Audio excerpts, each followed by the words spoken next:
Kisah yang melegenda di Cina ini merupakan kisah cinta antara Niulang si gembala sapi yang melambangkan bintang Altair dan Cenyu si bidadari penenun dari kayangan yang melambangkan bintang Vega.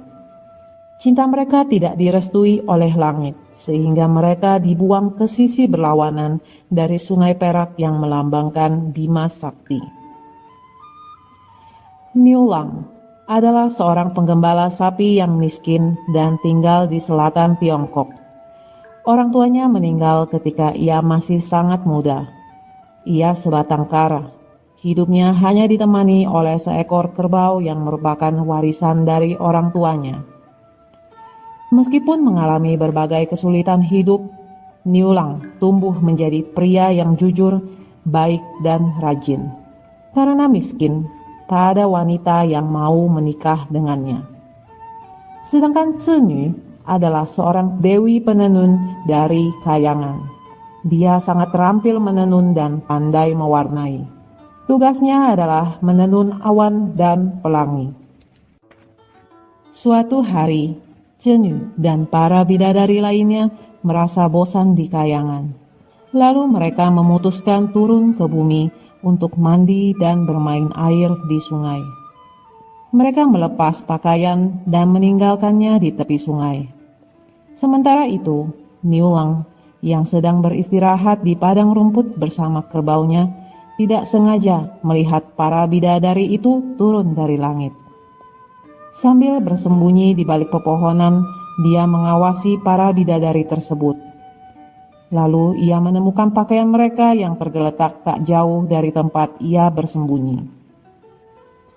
Niulang memutuskan untuk mengambil semua pakaian bidadari itu dan menunggu apa yang akan terjadi selanjutnya. Mendapati bahwa pakaian mereka telah lenyap, para bidadari memutuskan Cenyulah yang akan pergi mencari pakaian mereka, karena Cenyu adalah yang termuda di antara mereka. Cenyu menemukan pakaian mereka bersama Niulang. Pada saat itulah mereka saling jatuh cinta. Niulang pun mengutarakan isi hatinya dan melamar Cenyu. Setelah memakai pakaian mereka, para bidadari pun terbang kembali ke kayangan. Tetapi tanpa sepengetahuan mereka, Cenyu kembali ke bumi dan menikah dengan Niulang. Niulang dan Cenyu hidup bahagia dan rukun. Mereka saling mencintai dan menghormati. Tidak terasa 2 tahun berlalu. Cenyu pun telah melahirkan 2 orang anak, laki-laki dan perempuan. Rumah tangga mereka begitu harmonis dan penuh kehangatan. Waktu 2 tahun di bumi tidaklah sama dengan waktu di kayangan. Di kayangan 2 tahun hanyalah sebentar. Begitu para bidadari tiba di kayangan, Ratu Kayangan pun menyadari bahwa Cenyu tidak kembali bersama mereka. Mengetahui Cenyu telah menikah dengan manusia biasa, sang ratu pun murka dan memaksa Cenyu untuk kembali ke kayangan. Sementara itu, Niulang yang terpisahkan oleh istri tercintanya merasa sedih dan marah. Kerbau yang selama ini dipeliharanya tiba-tiba dapat berbicara dan mengatakan kepadanya bahwa jika ia membunuhnya dan mengenakan kulitnya, ia akan mampu naik ke kayangan dan menemukan istrinya. Niulang menangis sedih karena harus membunuh kerbau yang telah setia menemaninya selama ini.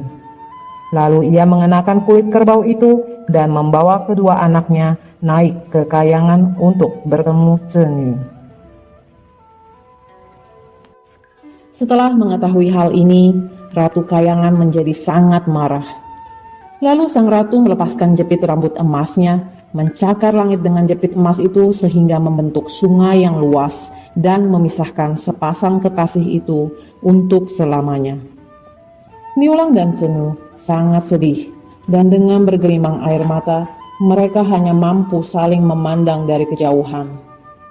Tergerak oleh ketulusan cinta mereka, burung-burung walet membentuk sebuah jembatan di atas sungai itu. Ratu Kayangan melihat Cenyu dan Niulang yang saling mencintai, akhirnya merasa kasihan. dan mengizinkan mereka bertemu setahun sekali di malam ketika mereka dipisahkan, yaitu pada hari ketujuh di bulan ketujuh. Hingga saat ini, hari ketujuh di bulan ketujuh menurut penanggalan Cina merupakan hari kasih sayang di Cina yang lebih dikenal dengan nama Qi Si Jie.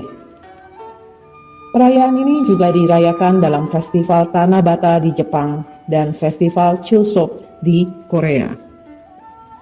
Sekian dulu kisah Amesto kali ini. Sampai jumpa di kisah selanjutnya.